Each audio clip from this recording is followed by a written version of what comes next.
अस्सलाम वालेकुम, welcome to my channel. कैसे हैं आप सब लोग? आई होप आप लोग सब ठीक होंगे। आज मैं आपके लिए लेके आई हूँ बहुत ही बेहतरीन फ़्रेंच फ्राइज़ की रेसिपी। ये फ़्रेंच फ्राइज़ बिल्कुल ही रेस्टोरेंट वाला टेक्सचर और रेस्टोरेंट वाला टेस्ट देंगे आपको, और साथ में मैं आपको ये बताऊँगी कि आप इनको बना के किस तरह से आसानी से फ्रीज़ कर सकते हैं। मैं इनको बना के अपने बच्चों के लिए 1 मंथ के लिए फ्रीज़ कर देती हूँ, तो मुझे इनके लंच बॉक्स के लिए आसानी हो जाती है। तो मैंने सोचा आज आपके साथ भी शेयर करती हूँ कि मैं इनको किस तरह से बना के स्टोर करती हूँ। तो चलिए आइए मेरे साथ इनको बनाना शुरू करते हैं। फ्रेंच फ्राइज़ बनाने के लिए मैंने आलू ले लिए हैं और इनको पीलर से छील लिया है और इनको साफ़ पानी से अच्छी तरह से धो के रख लिया है। अब हम इनको कट कर लेंगे। अच्छा, रेस्टोरेंट वाला टेक्सचर चाहिए, रेस्टोरेंट वाला टेस्ट चाहिए, तो लुक भी रेस्टोरेंट वाली ही आनी चाहिए। इसलिए इसको मैं रेस्टोरेंट वाले स्टाइल में ही कट कर रही हूँ। आप चाहें तो आप नॉर्मली जैसे फ्राइज़ को कट करते हैं वैसे कर सकते हैं, लेकिन इस तरह से कट करेंगे तो ये बहुत ही खूबसूरत लगते हैं। मैंने इस तरह से सारे आलूओं को कट कर लिया है और अब मैं इन्हें साफ़ पानी से 2 से 3 दफ़ा अच्छी तरह से वॉश कर लूँगी। 2 से 3 दफ़ा पानी से वॉश करने से क्या होगा कि इनके अंदर जो स्टार्च होगा वो काफ़ी हद तक रिमूव हो जाएगा, और मज़ीद इसका स्टार्च निकालने के लिए हम इसको बॉईल कर लेंगे। मैंने पानी गर्म होने के लिए रख दिया था और अब मैं इसमें सारे फ्राइज़ डाल दूँगी,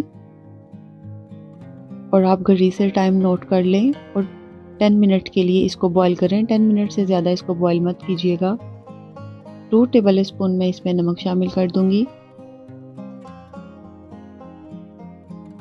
और 2 टेबल स्पून के करीब मेरे पास विनेगर है, वो शामिल कर दूँगी। 10 मिनट तक हम इनको बॉईल करेंगे और 10 मिनट के बाद हम इनको उतार कर छन्नी से छान लेंगे।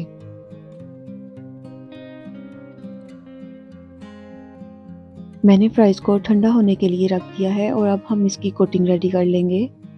कोटिंग में 4 टेबल स्पून चावल का आटा शामिल करें और 2 टेबल स्पून मैदा शामिल करें और 4 टेबल स्पून मैं इसमें कॉर्नफ्लोर ऐड करूँगी। चावल के आटे की और कॉर्नफ्लोर की क्वांटिटी आपको सेम रखनी है।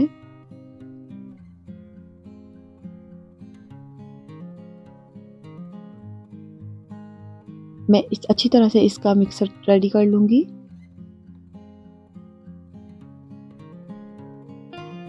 अब हम इन्हें अच्छी तरह से मिक्स कर लेंगे।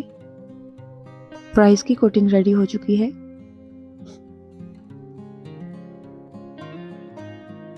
आलू हमारे अच्छी तरह से ठंडे हो चुके हैं। इनमें से कुछ आलूओं को मैं निकाल लूँगी। ये हम प्लेन फ्राई करेंगे, बाकी को मैं कोटिंग कर दूँगी।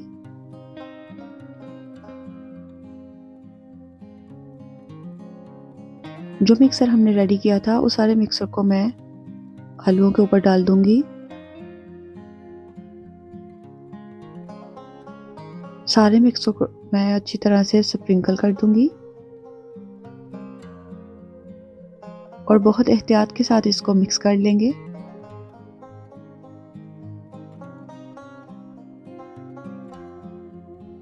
आलू 90% रेडी हो चुके हैं। 10% हम इनको फ्राई करेंगे तो ये रेडी हो जाएंगे। बहुत ही आराम से हम इनको अच्छी तरह से मिक्स कर लेंगे और सारी कोटिंग इसके ऊपर लगा देंगे। आलू अच्छी तरह से कोट हो चुके हैं। इस स्टेज पे हम इसको फ्रीज़ कर देंगे। उसके लिए मैं फ्रीजिंग बैग ले लूँगी और उसमें ये सारे फ्राइज़ डाल के इनको फ्रीज़ कर दूँगी। आप इस तरह से टैटो बॉयल करके और इसको कोट करके मिनिमम 2 मंथ के लिए फ्रीज़ कर सकते हैं।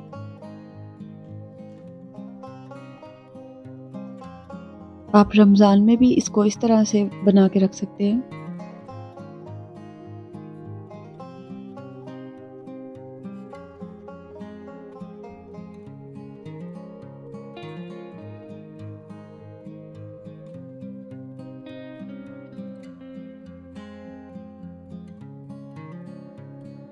आप देख सकते हैं मेरे 2 पैकेट रेडी हो चुके हैं। इससे मैं 1 मंथ ईज़िली अपने बच्चों का लंच बॉक्स रेडी कर सकती हूँ। ये हमारे प्लेन पोटैटो हैं, पहले हम इनको फ्राई करेंगे। इन्हें हम 30 सेकंड के लिए फ्राई करेंगे और निकाल लेंगे। 30 सेकंड फ्राई करने के बाद इन्हें निकाल के ठंडा कर लेंगे।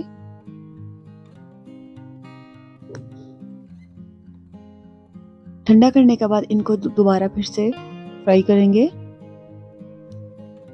इस तरह करने से ये बहुत ही क्रिस्पी बनेंगे।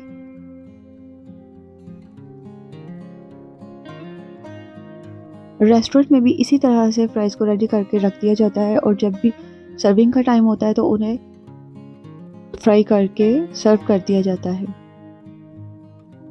इस वजह से ये बहुत ही क्रंची बनती हैं। अब मैं दूसरे फ्राइज़ को रेडी करूँगी जिसके ऊपर हमने कोटिंग की थी और इसका रिज़ल्ट भी मैं आपको दिखाती हूँ। ये सेम रेस्टोरेंट वाला रिज़ल्ट आएगा।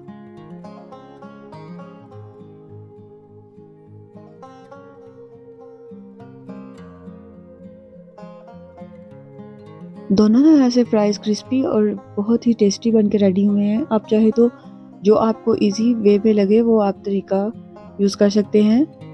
आप प्लेन पोटैटो को भी फ्रीज़ कर सकते हैं और कोटिंग वाले पोटैटो को भी फ्रीज़ कर सकते हैं। लास्ट में मैंने इसके ऊपर चाट मसाला स्प्रिंकल कर दिया है। अल्लाह ताला आपके खाने में बरकतें अता करे और आपके दस्तरखान को हमेशा फ़राग रखे। मैं उम्मीद करती हूँ आपको मेरी आज की रेसिपी पसंद आई होगी। अगर आपको मेरी आज की रेसिपी पसंद आई है तो प्लीज़ मेरी वीडियो को लाइक करें और अगर आप मुझे सपोर्ट करना चाहते हैं तो प्लीज़ मेरे चैनल को सब्सक्राइब करें। मिलती हूँ इंशाल्लाह फिर किसी और अच्छी सी रेसिपी के साथ। तब तक के लिए मुझे दुआओं में याद रखिए। अल्लाह हाफ़िज़।